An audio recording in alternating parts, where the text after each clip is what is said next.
is really to provide a comprehensive overview of the RELN program, including the application process and the fellowship experience, well as to make sure that you have some time to ask any questions you have about the fellowship or the process. I'll start us off today by sharing a little bit about SEF, followed by a brief overview of RELN, the program and the application process. Next, we will hear directly from a couple of our RELN alum about their experience, and then we will use the balance of our time for any questions that are remaining. So before I jump in, just a couple of housekeeping items.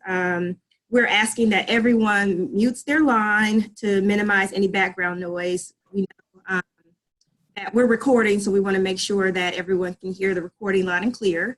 And also, we will have time, we'll have Q&A at the end of our presentation, but we also have a chat function on this platform that we will be using to answer questions along the way. So if you have any questions, please do type those in the chat box and we'll answer as we go along. So let's go ahead and jump right into it.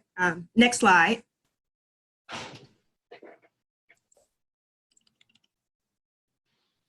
About SEF, founded in 1867 as the George Peabody Education Fund, the Southern Education Foundation has a mission to advance creative solutions to ensure equity and excellence in education for low-income students and students of color in the South. So for well over 150 years, we've worked to improve outcomes for now Black and brown students and low-income students in the South, because we feel like the South is nuanced and unique, and a lot of the issues that we're seeing with public education are especially amplified in the South. And we work to improve their outcomes from early childhood to adulthood.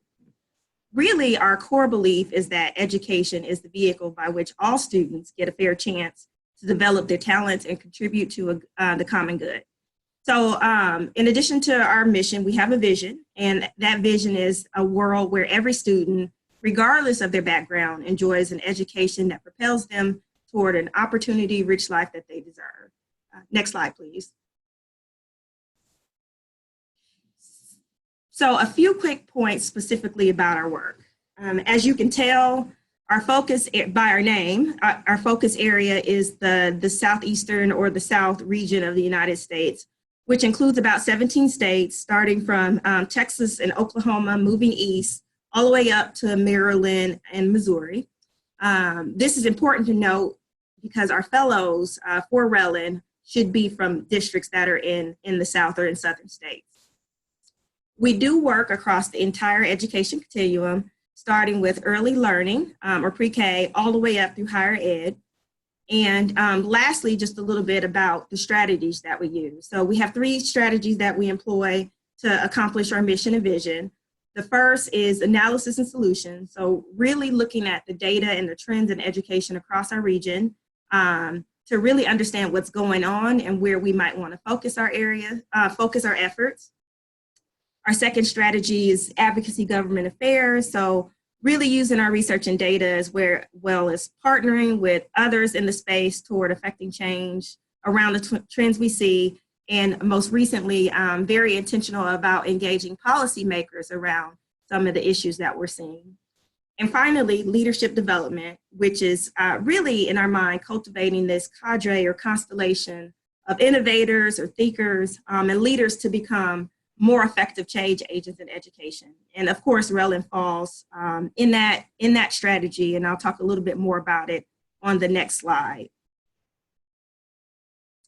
So investing in leaders, why RELN?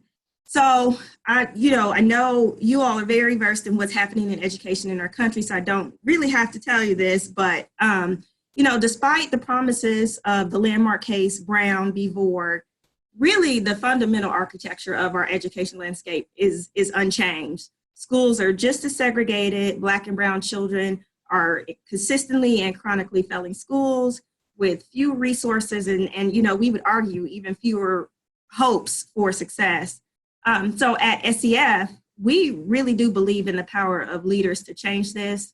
So we try to create really a portfolio of programs to help build and strengthen the ability of leaders to change this. We believe, particularly district leaders, are the proverbial secret sauce to the change that we want to see in the districts, really given the practical experiences that they have, the perch within their school districts, and their positional power to impact policy and practice within their systems. So that's why we created RELIN. Next slide. So a little more about what RELIN actually is. I'll give a high-level overview. So launched in 2017, the Racial Equity Leadership Network is an 18-month cohort-style fellowship designed for school district leaders who are interested in building their capacity, will, skill, and capacity to address persistent racial disparities in their systems. And they want to work to ensure that race and class is really no longer a predictor of student success. Each year, we select a cohort of 12 to 15 leaders from school districts in the South that are committed to working on a specific equity challenge in their system and are looking for some additional tools and resources to do it. Eligible candidates for RELIN include, and obviously not limited to, but include superintendents, deputy superintendents, chiefs of staff, chief academic officers, really those C-level leaders, and a specific group of leaders that are where their role is specifically around equity. So equity officers, chief equity officers, executive directors of equity, and the like. And also, we really do believe that no change rests on the set of one shoulder. So, you need to enroll. We think you need to enroll a team in doing this work. So we ask that each fellow will put together an in-district team to support the equity challenges as well. And I will talk a little bit more about the actual program calendar and what that looks like in a couple of slides. Next slide, please. So here's our approach, our theory of change with RELIN. So we see RELIN's leadership development model as a double helix of sorts, where there are two strands of learning, engaging, and testing over the course of the 18-month experience. We see the one thread as individual leadership. So working to sharpen the racial equity lens of the leaders, providing tools and strategies to enhance their capacity to influence education and policy in their systems. And then in addition to that individual leadership strand, there's a strand that focuses really on the fellows' actual district. So actual systems change. We have done some research, our partners have done some research on districts and what they're doing, and which districts are doing really good work around equity, kind of serving as a model or a paragon of equity, and we hone in on those specific areas of practices during the fellowship. We believe that this double helix approach will ultimately lead to our vision of an equitable system, and by equitable system, we believe a system where student success is not predetermined by their race, and that students have opportunities to master their academic knowledge and skills, and that they really are prepared for work life and to be like civic participants in our nation. Next slide, please. So this slide just gives a bit more about the levers that we think are critical in order to achieve the equitable district that I was just talking about. And they do guide our curriculum. You'll see that we have 6 there, and they are the areas that we feel are really high leverage or high impact areas for change. So a couple of them include, one, a clear and explicit vision of equity in the district, that we think a leader is responsible for setting that. Some about really using data and data-driven decision-making to inform practice and resource allocation. Are the neediest students getting, your best teachers, those type of things? Are there meaningful partnerships external to the school? As external stakeholders also need to be bought into this and support this vision of equity. And, are the schools safe? Are they healthy, those type of things.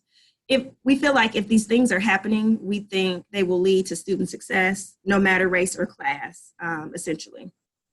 So next slide. So a quick overview about the actual program, what the fellows will experience during a fellowship. So over the course of the 18 months, we bring the fellows together about once a quarter for 2 to 3 days to take a deeper dive into those levers that I just mentioned, as well as to work on a particular equity challenge from their own system. This slide, tentative calendar, as well as the tentative subject for each convening. And you know, we're happy to share this and these slides after the presentation. If anyone wants them, they can email us and request them. But I say tentative because while there are some staple things that we want to make sure we impart in the program, we do try to adapt the program to the needs of each cohort. So session 1 will be the kickoff. That's always in the summer. So July this year, but it could be June and subsequent years. And generally that starts off to say why your leadership is the first essential lever for equity. And then we go into things like looking at data and innovative ways to change your district. How are community partners and parents being involved, like session 3, session 4, really looks at kind of the larger system and like policy outside, maybe how to engage a board, how to engage education policy to really impact your equity agenda that you're trying to advance in your district. And then there is, after the 4th convening, there's a 6-month break where the fellows go back to their district and really try to make some progress on a specific equity challenge. And SEF does offer some financial and human capital support to help with that. And then finally, session 5, they come back and they do kind of some sharing, some reflecting. What have you learned? What have you been able to do? And what does the work look like going forward? How do you sustain it? And so over the course of that time, each fellow does receive ongoing supports, which are customized coaching. So you get an executive coach to help with some of that. And then we'll have some informational webinars to support in like the planning and implementation around your equity challenge. Through each of the convenings, as well as the ongoing webinars and coaching and other technical assistance, we really hope that we're able to build the muscle of the fellows in many areas that we spoke about on the previous slide, but specifically in the area that's most connected to their equity challenge. Next slide.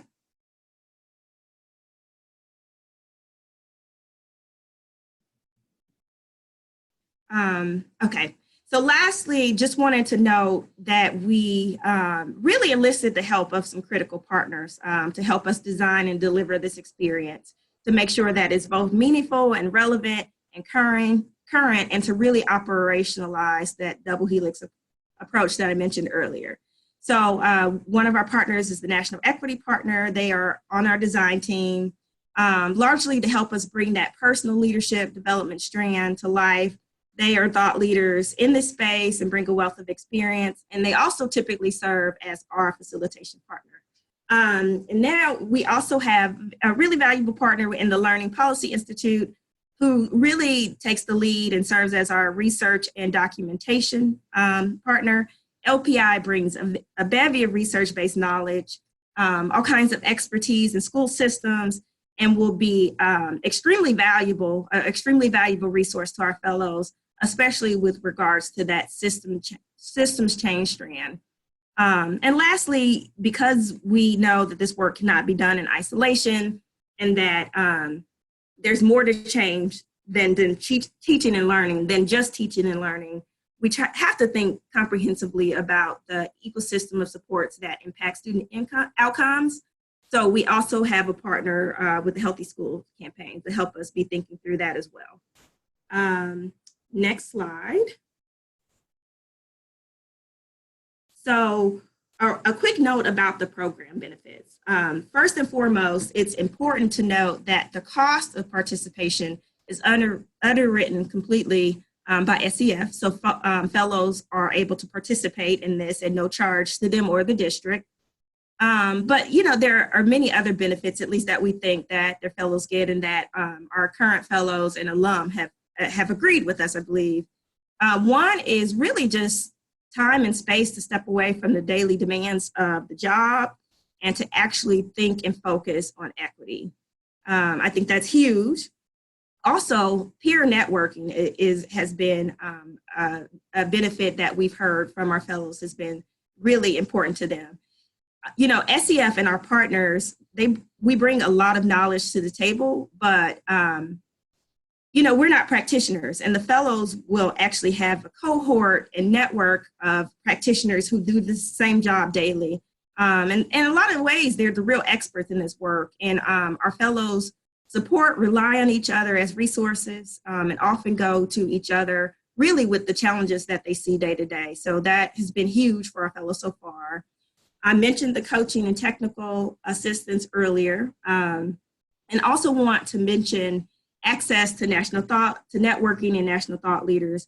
We try to connect our fellows to the larger education landscape whenever possible. We invite them and sponsor often attendance to conferences. They're often invited to speak at conferences. You know, our partners, Learning Policy Institute, had a forum in last year, and one of our fellows was actually on a panel with former Secretary John King to talk about her experience in Relland. So really excited about the opportunities that presents. And so quite a few benefits for our fellows as they participate. So what we hope fellows will get out of this. I'm sorry, next slide. So we hope that fellows will have, at the end of this, really a supportive, equity-focused community of practice, a learning network, and really the tools and resources to be able to apply the learnings strongly in their districts. We hope it says, you know, engage and enlist internal, external partners. So really to be able to enroll allies in the work and have more people feel responsible for ensuring equity for all students, leverage data. Really that is to have more confidence in using your role authority to affect the change in your systems and advance education policy and practice that is equity centered. Ultimately, we hope that to see a concrete or tangible change in the system, something that is equity centered and works toward giving better learning outcomes for all students in their districts. And last slide for me, next slide. So lastly, I'll talk about applying. It really is a straightforward and simple application process that is accessed through and on the SEF's website. There's a short information form as well as some short answer questions that applicants will need to answer about really kind of the state of your district and the equity challenges that you're seeing, and really kind of your own knowledge and equity disposition at this point. I want to say we're not looking for people to come in already being experts on equity, but just really to come in with an earnest commitment to the work and a readiness to really make change happen. To be eligible, we are asking for C-level leaders or executive leaders in the South. Again, this role authority and positional power, being able to actually make some change in your district is important. Also, there is, we need to see in your application or in the application a real evidence of a real equity challenge and a willingness to commit and participate fully. And one thing we do want to highlight again is that fellows will need to a willingness to create that in-district team. You need to have people, and it's a 5 to 7 member team of people that have the desire, influence, and capacity to support the fellow in their efforts to forge change. On the slide, you see applications are currently open and they are due by April 30th. Again, they can be accessed on our website. Of course, you can reach out to us if you have any questions about that, but I would encourage people to get them in as soon as possible. So that is it for my portion of the presentation. I think that gives you a good snapshot of the program and the application process. I want to transition into what I think is the most important component of today's webinar, the opportunity to hear from actual fellows about their experience in the fellowship and how Relland has helped them and their leadership in their district. I want to say again, at the end of the presentation, we will have some time for Q&A. But if there are any pressing questions right now that are in the chat box, we'll take a few minutes. I haven't seen any, but we could take a few minutes to answer those. Let me just do a quick check. Okay, so no questions right now. So right now, we're going to hear from two of our alum. The first, we will hear from Dr. Carol Kelley, who's the superintendent of Oak Park Elementary School, District 97. She recently finished her experience in our first cohort, our inaugural cohort, and has been really a wonderful addition and very passionate about the work. And so I'm glad Carol is on to share her experience. So Carol, if you're ready, I can turn it over to you. I am ready. Hi, everyone. Thank you so much for this opportunity. So just by way of introduction, Illinois feels like the South. I was very fortunate with that first cohort while I attended the National Superintendent's annual meeting to have happened to go into a room where Kenita and also some folk from the National Equity Project were presenting about this opportunity. I came to Illinois by way of New Jersey. I was a superintendent in New Jersey as well. And I have been really searching for professional experience or professional learning experience that would be more experimental and not, a set and get. I was looking for something that would provide me with a cohort of learners, professional learning network, and I found that this was the perfect thing. So again, I am leading a K-8 district located right outside of Chicago and Oak Park. I'm at the elementary district. For any of you that may have watched the documentary on the STARS network, America to Me, that is my sister district. They are the high school district where we send our students to. When I started my experience, and we were first trying to work through what equity challenge I wanted to work on with my design team. What really struck me was listening to, when I first arrived, listening to stakeholders, whether it was parents, teachers, administrators, or students. What I heard over and over again was not every student that attends District 97 schools experience it the same way. And some of the ways that students experienced it differently could be measured by whether it's learning outcomes, disproportionality, and the percentage of students of color that were referred for special education or that were suspended in or out of school. But this concept around literacy for me was one that, particularly by the end of third grade, was one that really struck a chord. So the equity challenge that I focused on with my design team was around the literacy. By the end of grade 3, how were our students doing?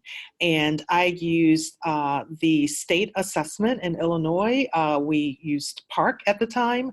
And what I saw was that only 20% of our African American students met or exceeded the grade level standards in comparison to, and even students overall, it's not that great, but it's a huge difference, 52%. So the one thing that I will say, and Kenita pretty much hit the nail on the head in terms of what you would experience if you go through the network, definitely the opportunity for professional learning network, the exposure to really creme de la creme technical assistance or professional learning sessions. And also, even though you will come together 5 times a year, you will have other vehicles where you can network and stay in touch with that network, even between your visits. But for me, I will say in July of 2017, gosh, that seems so long ago, versus today, let me tell you a few things that are different in my district. First of all, our board on February 12th, maybe it wasn't February 12th, it was February 26th, the second board meeting. My Board of Education approved an equity policy in our district, historic, first ever in Oak Park. It was a room full of community members. It was just like a really great thing to see the board officially getting behind. What we definitely see is more of a racial equity challenge in the district.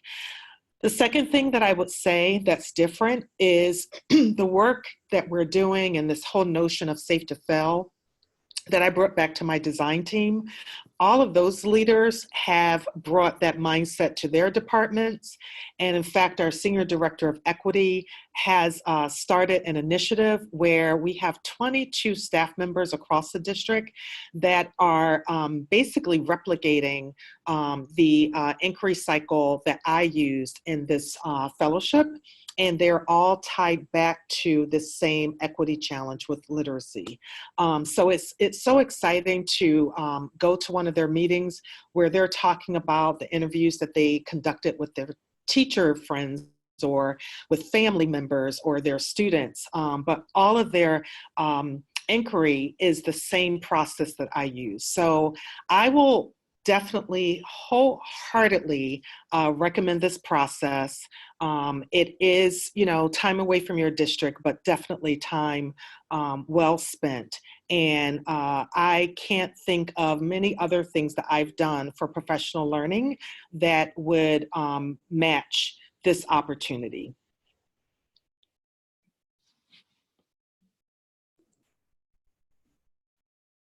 Kenita, did you have anything else that you wanted me to share, or I can introduce the next person? No, that was great, Carol. You hit everything we needed. Again, like I've been amazed just how you dove into the work and really applied all the learnings that our partners from NEP brought, LPI brought. I just think, you are really a model of what we hope this experience to be like. And so really grateful for you to share your experience. And I was going to ask, why would you encourage someone to apply, but you've already done that. So yeah, absolutely. It really was. And I'm so thankful because while I have the aspiration to be in the South, that I had the opportunity to join the group. The group itself, just so inspirational. And I can't begin to describe what a phenomenal experience it is. So thank you so much for this opportunity as well. Thank you, Carol. So we will open up at the end for Q&A for anyone that has questions for Carol. But so right now we will move on to our next speaker, which is Mr. Keith Simmons. He is Chief of Staff at Bibb County School District here in Macon, Georgia. And he's also a recent alum in our 2017 inaugural cohort. So I will turn it over to Keith if you're ready.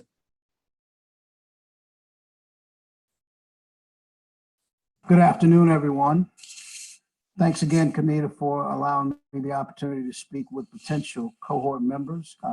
I'll get started by saying, much as Carol did, this was a tremendous experience for me. It really helped me to shape my own level of understanding as it relates to the work that is currently being done in our district, as well as the work that needs to be done.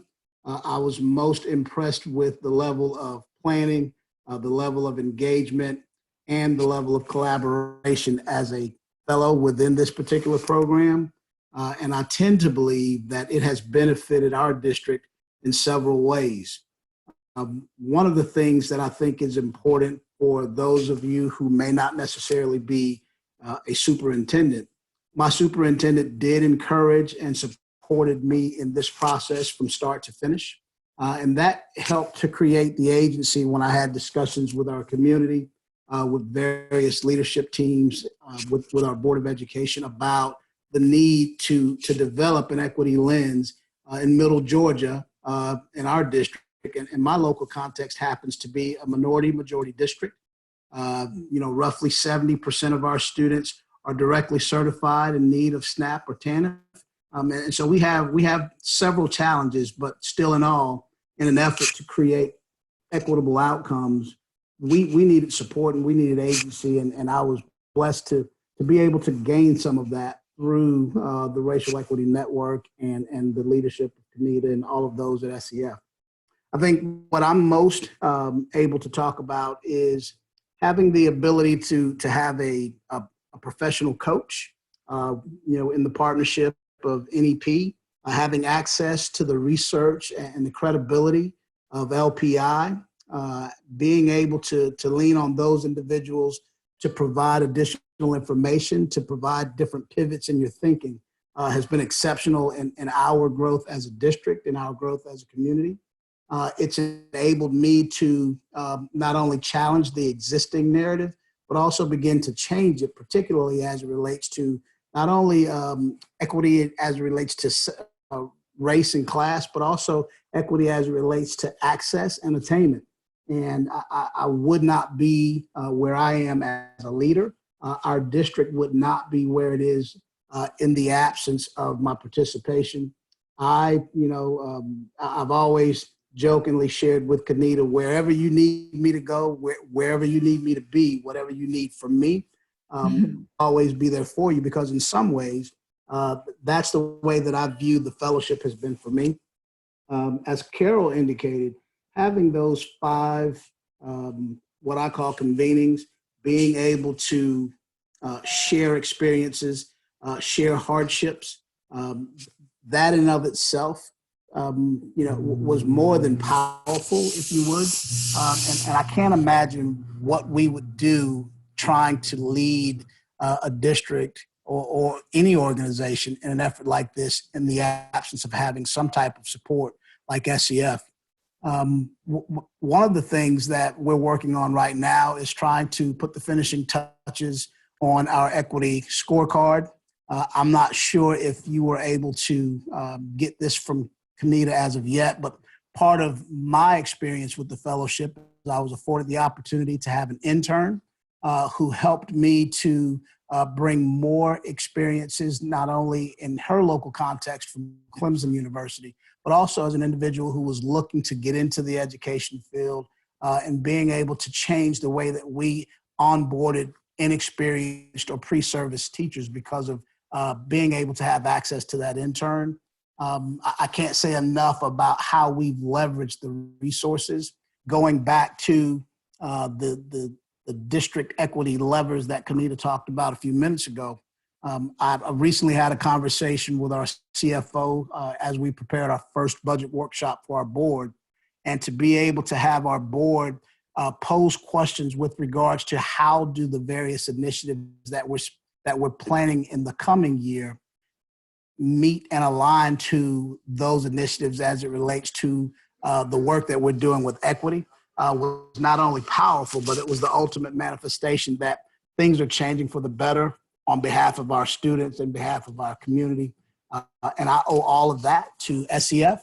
I owe all of that to the fellows in the first cohort and the fellows in the second, because in many ways, our commitment is to make sure that the work is not only sustainable, but it adds value to the lives of our kids.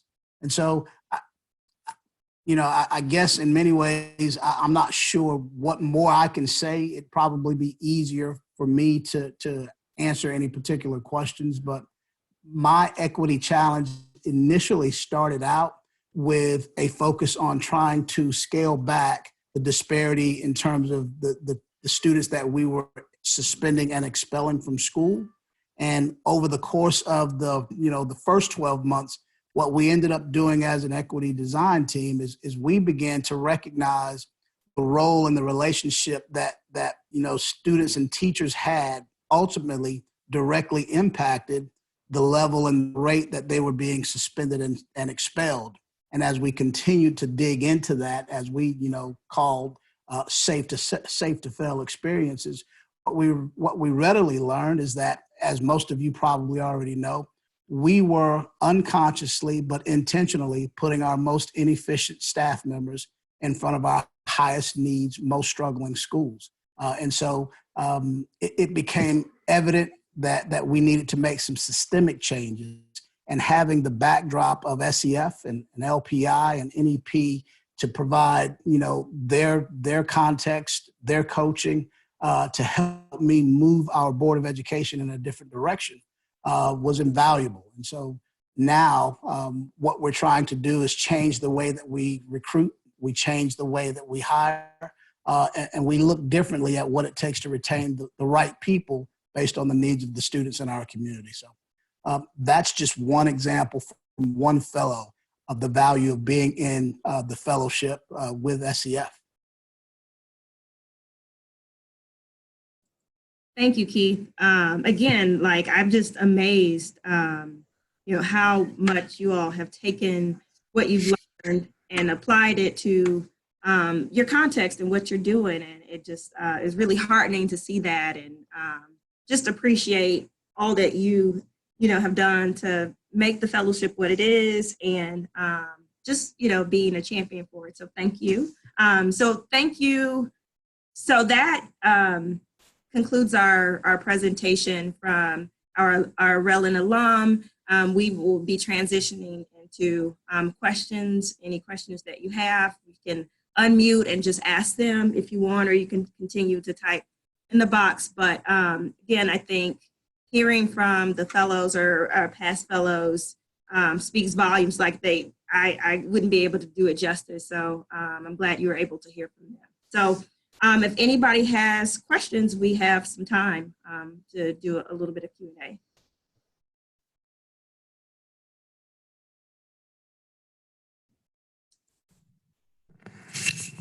I have a question, Kenita.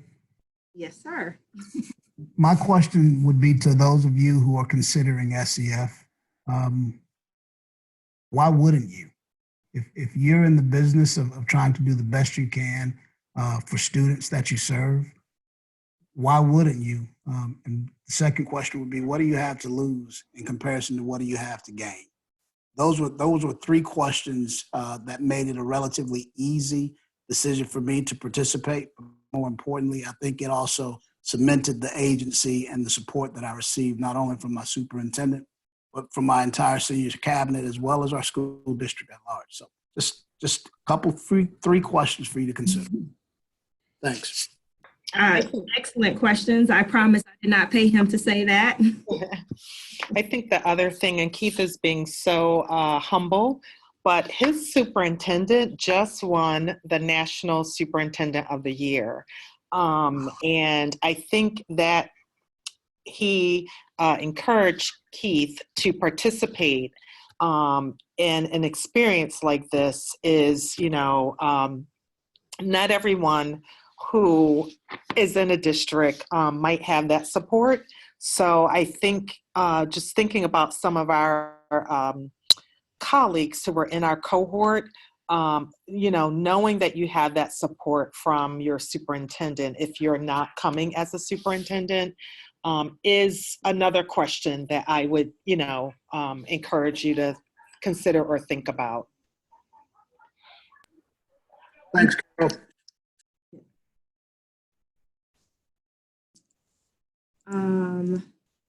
So I don't see any questions currently, but if no one has questions now, of course you can always reach out to us. We will send a follow-up email with the link to this webinar in case you want to listen to something again, as well a link to the application, and with our contact information. I'm Director of Leadership Development, so I oversee the program, but I have a very capable and knowledgeable program associate to assist me, Reagan, so you can reach out to either one of us.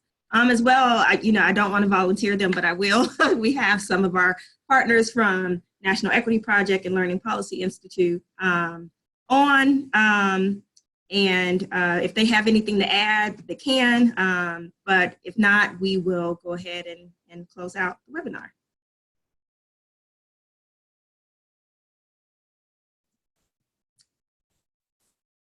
Okay, well, thank you all. There's our contact information. It will be on the slides when we send them. Again, April 30th, application deadline. I would encourage you to get them in earlier. The earlier, the better. And again, feel free to reach out if you have any questions. And I can't thank Keith and Carol enough for joining us today. They are fellows, but they actually are leaders in their system. So they're taking time out of their very, very busy workday to honor my request. So I appreciate them so much for joining us, and that will bring us to the end of our fellowship, our webinar on the fellowship. Thank you all. Thank you. Thanks, everyone.